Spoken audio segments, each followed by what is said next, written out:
right? Pop the feet, only move the, only flex the ankles. No knee bend, right? We're here. Popping up quick, right? Go. Good, keep those legs straight, legs straight, legs straight. Get up for height if you can, and replace. Single leg, going sideways. I want you to hinge, push off, land on 2. Hinge, push off, stick. Hinge, push off, stick.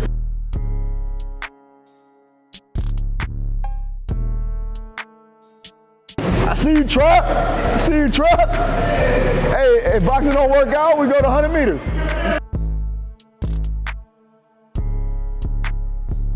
Sit your chest up. Don't worry about the reps. Just sit your chest up. Sit back and arch hard.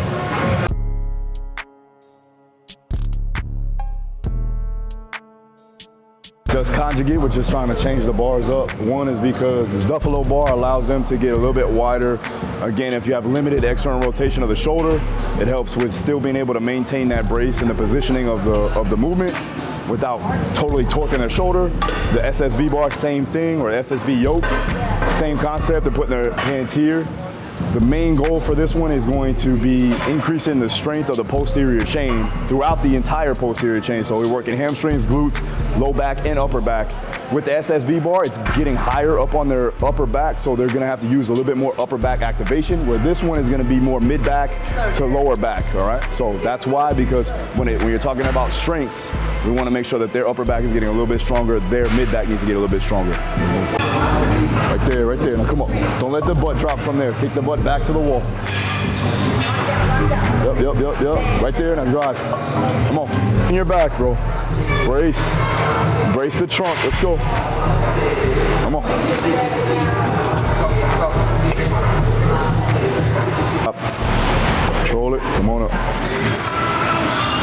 Control it down, fellas. Control it down. I want a 3-second eccentric. 3 seconds.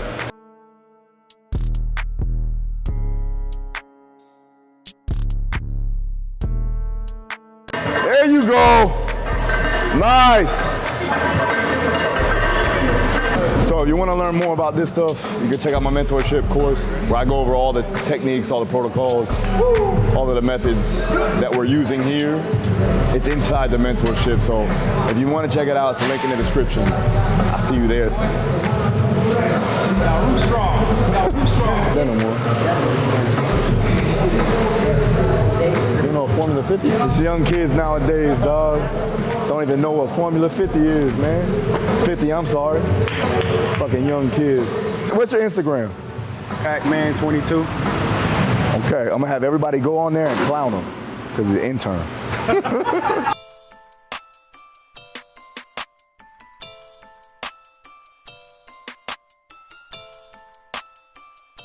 Sullivan and Trap just finished. They're over there getting a jog, light jog for recovery, cool down, right? They just finished off doing their GPP. Again, we were keeping them in their tempo range. Trap is a highly explosive individual, so building up a little bit of muscle mass and protecting his joints are gonna be important. Sullivan, we're working on coordination and movement because he hasn't been underneath load in a while. So that's why he was doing that with the tempos to gain that inter and intramuscular coordination. And then from there, we're working on buffering capacity of the local muscle of the legs right now, because today's a lower body day. And we'll do the same thing in a few days for the upper body. So again, we're gonna keep that thing going for those guys 2 times, 2 days a week, for about 2 weeks total. And then on the 3rd day, they'll do more mobility and movement and aerobic plyometrics. So we're all keeping it together, right? For the rest of the guys, however, they still have to hit their lactic capacity work. So let's do it. 1 minute total. 3 seconds down, 3 seconds up. Same tempo going up, same tempo going down. Don't pause at the bottom, just keep rolling. Keep going, up and down, up and down. No rest at the bottom or the top. No rest at the bottom or the top. Right back down, Carlos, right back down, go. Right back down, back up. Shake it out, man, let's go, move around. 6 rounds.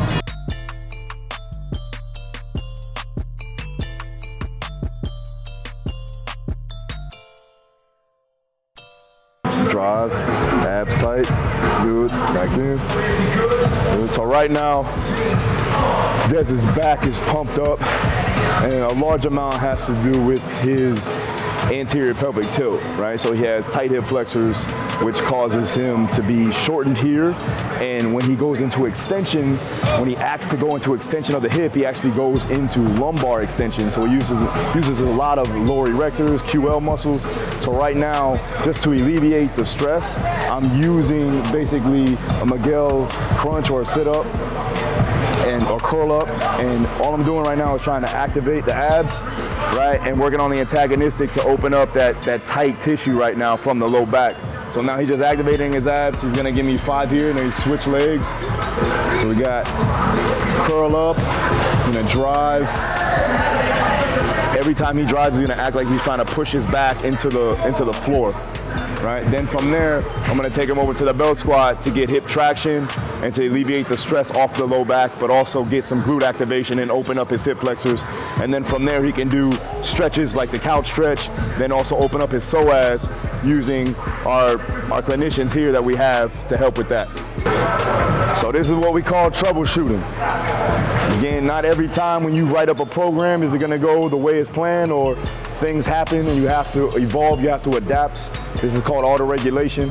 Again, I took him away from the lactic capacity work. Now we're working on just getting him back to normal and feeling better, but also working on strengthening and correcting certain things too as well. Certainly some of the issues that I see a lot with young coaches is they don't know how to adapt or auto-regulate in real time. I know more experienced coaches have that ability. Again, with my mentorship course, I do see it with a lot of the coaches that are young that don't really know how to take something and call an audible. So you're gonna have to do that. It's gonna come with experience, and you'll learn accordingly, once time goes on. All right, guys, so there you have it. Coached up the boxers, made sure we transitioned and moved things accordingly to the situations of the athletes that are going through certain parts of their camp, or if they're not in camp, just getting them back ready to go. Again, like I said, you always have to make sure that you can subjectively put things in order for each individual and also auto-regulate in real time. As you've seen in this entire video throughout the day, I had to do that for each individual. So again, if you have any questions, hit the comments down below.